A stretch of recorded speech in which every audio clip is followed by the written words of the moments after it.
Let's do it again. I'm very sorry, sir. Can they see this? No.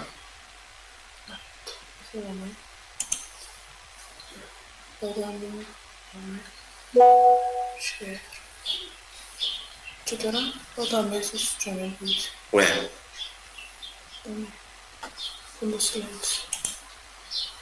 Can you see my screen now? Yes. No. Yes. Yes. Sure. Yes, this you are. You can see my screen? You can start now. Okay, thank you very much. So Thailand, thank you very much. We're going to discuss about neuromodulation techniques using... Recording in progress. Hi there. We're going to be using advanced, basically, neuromodulation techniques and protocols, which we had developed with our scientific committee here at Sozo Brain Center. We are a team of multiple disciplinary doctors, from neurosurgeons, neurologists, researchers, geneticists, and we work with neuropathways and neural networks. So we've come up with basically innovative protocols, how to target the brain, where to target the brain, from default mode to executive mode, and from different modes. Something, unfortunately, which companies do not train us. They just give us product. They give us basically any type of product, call it tDCS, call it rTMS, and they say for depression, target on the left dorsolateral prefrontal cortex. For ADD, ADHD, for instance, target on the right. But as we know, the brain is constantly trying to adapt to the environment through all sensory inputs, and that is not as valid in a university setting with the outside world. So welcome to Sozo, and I want to thank Dr. Nurse Huruthay, who has invited us from MediProud company, and of course HTC STIM from Neuronica, which we believe is one of the best products right now in the market, Neuronica, using 2-channel tDCS.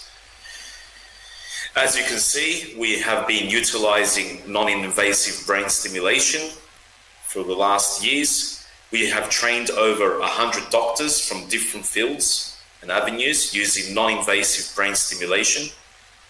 We have trained from neurologists, neurosurgeons, orthopedic surgeons, general practitioners, even chiropractors, nurses, and henceforth.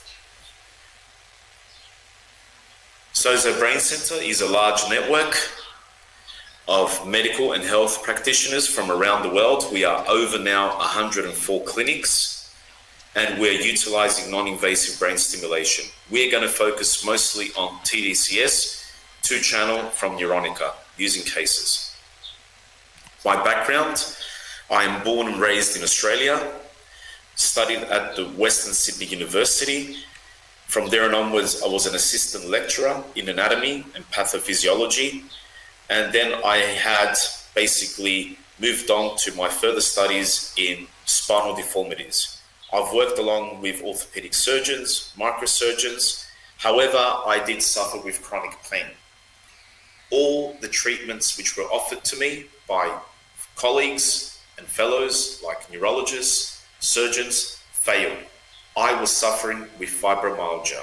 Fibromyalgia is a very severe debilitating condition. Until I was diagnosed, I consulted multiple professions, and then I went onto the field of neuromodulation. The first one I was trained, it was from Austria. It was a TAVNS system, basically, using the vagal branches. Today, you're going to see how knowledge, this is just a neuron, basically. We're talking about neurons, and how from new knowledge, we have synapses. The most important thing to know is our highway network system. From our pyramidal tracts to our extrapyramidal tracts to our white matter tracts. What got us interested with Neuronica was one of their studies, which basically was a double-blind randomized controlled study using cortical spinal stimulation. And it was a double-blind study. It was conducted basically with the devices which Neuronica uses right now, the 2-channel. they were targeting primary motor M1, M2. If we use the EEG cap, it is basically the 1022 system. So basically it was C3, C4, and going down the spinal. And what they were doing, they were also measuring neurofilaments. That shows how much degeneration is happening in the motor neurons, in the tracts, and they had some great results. And that's what actually got us interested at Sozo Brain Center, utilizing Neuronica tDCS STEM system. As you know, with ALS, it is prevalent basically 1.2 to 6 out of 100,000. Now, there is no cure for this. The treatment which they're using right now has its limitation, which is still Resolute, even though there has been so many campaigns like the Ice Bucket Challenge, and it's an autoimmune condition which we have progressive atrophy of the motor neurons. It can basically affect various areas of the brain.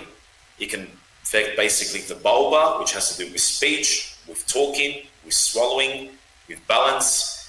And of course, if anything is affecting the midbrain and above, it's an upper motor neuron condition.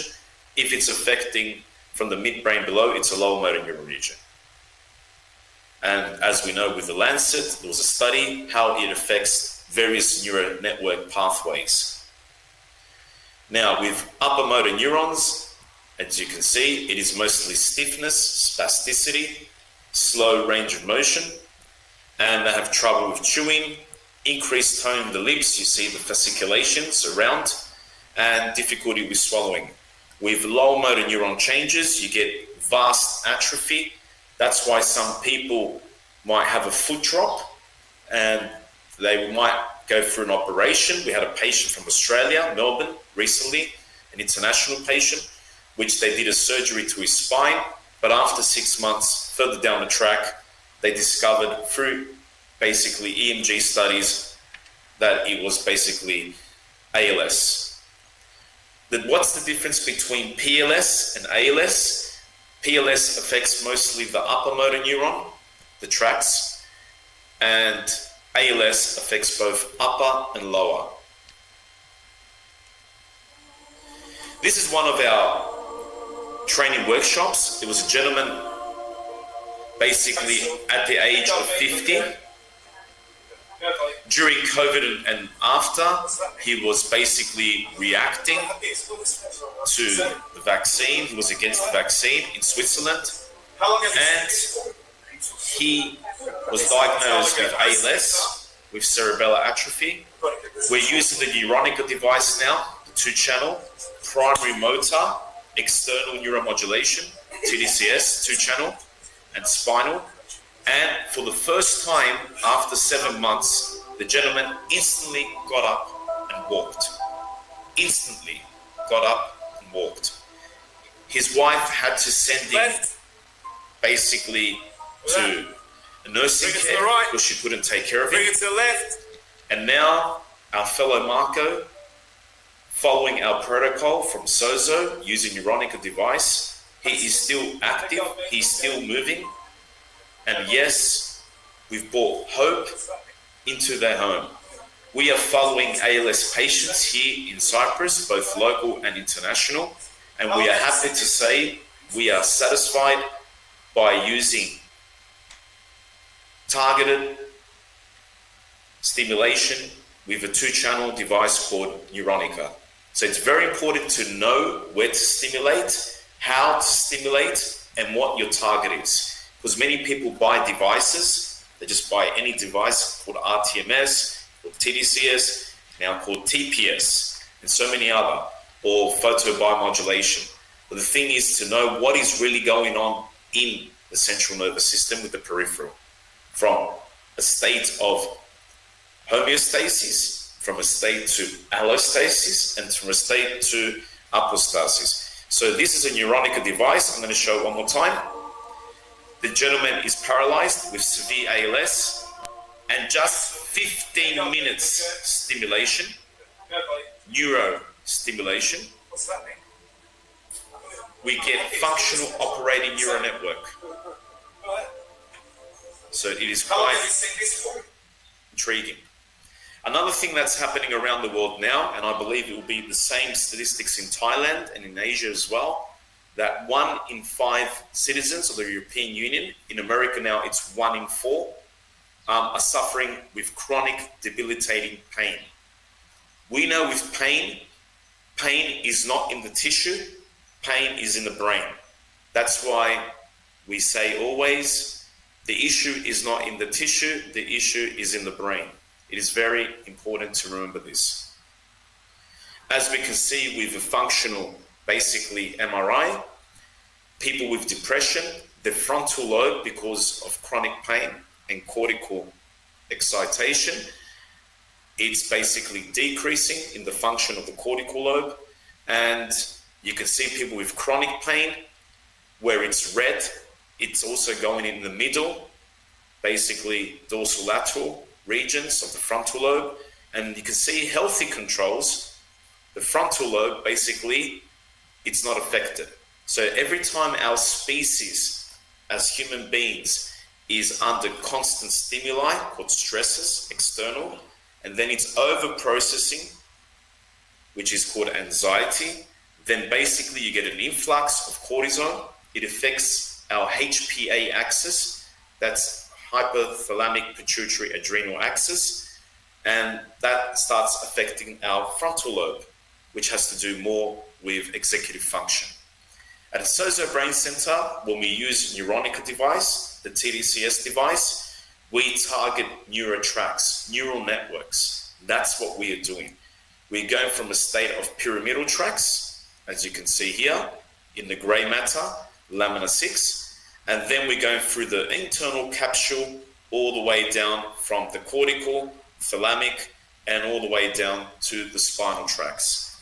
As we know, basically right through here in the medulla, 80% of the tracts cross over to the opposite side. That's why if you have a stroke on the left side of the brain, it will affect predominantly your right side of the body. You'll have a hemiplegia or a hemiparesis. And we know that 20% of the tracts continue on the same side.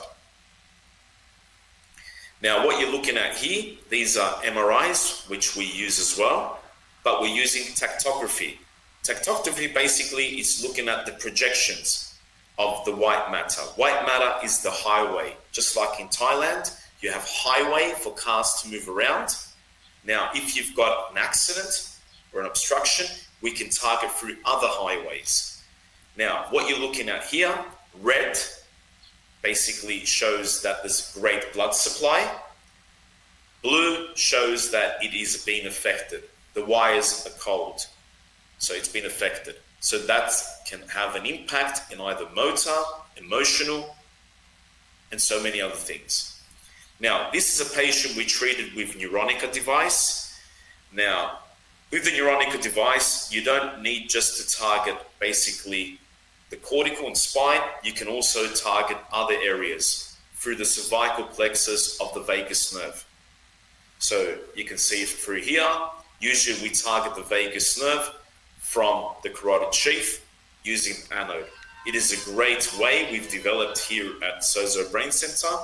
I cannot disclose further more than that unless basically you register with Sozo. Now, this is a lady that was diagnosed with a tumor. It's called an angiosarcoma. She has severe pain, complex regional pain syndrome. We had to examine her at home. That's why the quality of the photos as well. She basically in 2010 was diagnosed with an epithelioid angiosarcoma. The sarcoma was behind the knee, the popliteal artery. Now, they tried initially to do 4 chemoablations, that is doing chemotherapy with radiotherapy, but it failed. And then they decided to remove the tumor and to put a graft, a PTFE graft it's called. Now, after that, the patient developed severe paraneoplastic vasculitis,